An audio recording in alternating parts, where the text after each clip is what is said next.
আমি আপনাদেরকে আরেকটা যুক্তি দিতেছি। হতে পারে কোনদিন সকালে উঠা দেখবেন মসজিদ নাই, হাদিসে আছে।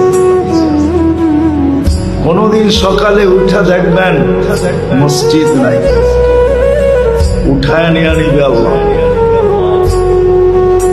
দুনিয়া যখন ধ্বংস করবে এর আগে আল্লাহ মসজিদ উঠায় নিয়ে যাবে। উঠায়া সকালে উঠা দেখবে মসজিদ নাই, উঠায় নিয়ে গেছে। কেন এটা যতদিন থাকবে এটা একটা আধ্যাত্মিক পরিবেশ, এটাও জমিনের ফাউন্ডেশন। মসজিদ গুলাকে আমাদের আগে উঠায় নিয়ে মুসলমান দেখবে একদিন সকালে উঠা দেখবে কোরআন পড়া আছে কিন্তু একটা অক্ষরও নাই,